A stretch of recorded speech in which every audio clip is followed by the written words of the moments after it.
और अब अगली ब्रेकिंग न्यूज का रुख करते हैं महाराष्ट्र से। आज की सबसे बड़ी ये राजनीतिक खबर है। महाराष्ट्र में हिंदी को अनिवार्य करने के खिलाफ उद्धव ठाकरे और राज ठाकरे यानी दोनों भाई जो कभी अलग अलग हो गए थे, वो दोनों भाई साथ आने को तैयार हैं। 5 जुलाई को दोनों ही साझा रैली करने के लिए तैयार हो गए। और पहले दोनों दल अलग अलग रैली करने वाले थे, लेकिन अब दोनों ने साथ में रैली करने का फैसला लिया है। इस बात के संकेत शुरुआत से मिलने लगे थे और अब तय है कि 5 जुलाई को साथ आएंगे।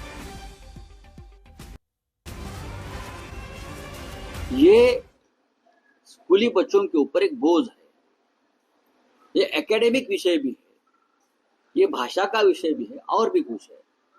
तो इस बारे में राज ठाकरे जी ने एक आंदोलन की घोषणा की थी 6 तारीख और माननीय उद्धव ठाकरे साहब ने घोषणा की थी 7 तारीख। 2 अलग अलग मोर्चे निकल रहे थे एक ही विषय पर। तो एमएनएस चीफ राज ठाकरे जी ने कल मुझे फोन पर बताया कि भैया ये ठीक नहीं लगता है, विषय एक है हमारा और मराठी मानुस के 2-2 बड़े मोर्चे निकलेंगे, उसे मैसेज ठीक नहीं जाएगा। हमको एक साथ मोर्चा निकालना है और सबको उसमें शामिल करना है। तो मैंने उस बारे में माननीय उद्धव जी से बात की। उद्धव जी ने भी हाँ कहा कि ये बात सही है, हमारे उनको इसका अहंकार नहीं कि अलग अलग मोर्चे निकाले। लेकिन रविवार को महाराष्ट्र में बड़ा त्योहार होता है आषाढ़ एकादशी का, पंढरपुर विठल का, तो लाखों लोग वहां चले जाते हैं, तो मोर्चा को सफलता नहीं मिलेगी। तो आप राज ठाकरे जी से पूछिए कि क्या हम डेट बदल सकते हैं। एक तो आप 7 तारीख में शामिल हो जाइए, नहीं तो हम 5 तारीख को करेंगे। तो राज ठाकरे जी ने कहा कि ठीक है हम 5 तारीख को करेंगे। अभी हम दोनों मिलकर, शिवसेना एंड एमएनएस दोनों मिलकर 5 तारीख को इस बारे में हमारा आंदोलन शुरू करेंगे। हमारी संवाददाता विद्या इस खबर पर ज्यादा जानकारी के साथ जुड़ गई। विद्या, 2 सवाल हैं। पहला तो क्या दोनों भाई अब आने वाले दिनों में भी ऐसा लगता है कि साथ साथ ही रहने वाले हैं? चुनावों के दौरान भी क्या दोनों का साथ देखने को मिलेगा? और दूसरा ये कि हिंदी की अनिवार्यता को लेकर जब सवाल उठ रहे हैं तो राज्य सरकार का इस पर स्टैंड क्या है? जी देखिए, जो पहला सवाल ये है कि जो राज ठाकरे और उद्धव ठाकरे साथ आ रहे हैं, क्या ये एक परमानेंट अलायंस है या फिर लेकिन अगर आप देखें इस पूरे मामले में ये पहली बार ये दोनों साथ आ रहे हैं। किसी पॉलिटिकल प्लेटफॉर्म पे ये एक साथ कभी दिखे नहीं थे। अब तक खाली सोशल फंक्शंस, फैमिली फंक्शंस में एक साथ कभी दिखते थे क्योंकि पारिवारिक रिश्ते तो हैं ही परिवार के बीच में, लेकिन किसी पॉलिटिकल रीजन की वजह से ये पहली बार मिल रहे हैं। तो ये तो पहला कदम है। ये कहना कि या ये परमानेंट रहेगा, इसी तरीके से दोनों अलायंस बना के क्या साथ काम करेंगे, ये कहना इस वक्त थोड़ा मुश्किल है। और जहां तक दूसरा सवाल है, दरअसल सरकार बार बार कह रही है अपनी तरफ से, राज ठाकरे को मिलने भी गए थे दादा भूसे जो एजुकेशन मिनिस्टर, उन्होंने यहाँ पे जाके उन्हें समझाया भी था कि कैसे आखिर जो हिंदी का इम्प्लीमेंटेशन किया जा रहा है थर्ड लैंग्वेज का, वो उसमें फिलहाल जैसे 1st या 2nd स्टैंडर्ड में उसको बहुत ज़्यादा जैसे रिटन नहीं होगा, सिर्फ ओरल अंडरस्टैंडिंग के बारे में होगा। ये तमाम चीज़ें ये सरकार की तरफ से की जा रही है। उनका कहना है कि नेशनल एजुकेशन पॉलिसी जो आई है उसके तहत उनको ये करना है थर्ड लैंग्वेज, और इसकी वजह से वो हिंदी लैंग्वेज इम्प्लीमेंट कर रहे हैं। लेकिन क्योंकि ये विरोध हो रहा है, उसको देखते हुए उसको थोड़ा सा मॉडिफाई करने की अभी बात की गई है। जैसे कहा गया कि सिर्फ पढ़ने के लिए होगा 1st और 2nd स्टैंडर्ड में, उसे रिटन नहीं किया जाएगा। इस तरीके के रिटन नहीं किया जाएगा। आपके सरकार का ये स्टैंड है। बहुत शुक्रिया आपका जानकारी के लिए। और आज एक और अहम खबर आपको देते हैं और चीन के चिंगदाओ से ये खबर है। रक्षा मंत्री राजनाथ सिंह ने अपने चीनी समकक्ष एडमिरल डोंग जून के साथ में द्विपक्षीय बैठक की है।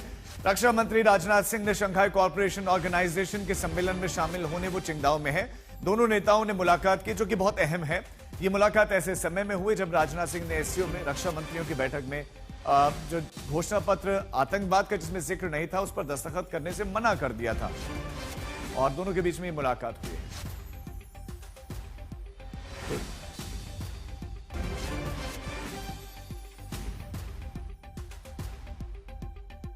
This Shanghai Cooperation Organization, its objective was to fight terrorism. Okay, so this organization exists to fight terrorism. So what happened was, when Rajnath ji went for a defense ministers meeting and there was a discussion on the outcome document, one country, you can guess which one country said that no, we do not want a reference to that. Now, Rajnath ji's view rightly was that without that reference, when the main purpose of that organization is to fight terrorism, and you are not allowing a reference to that, I am not prepared to accept it.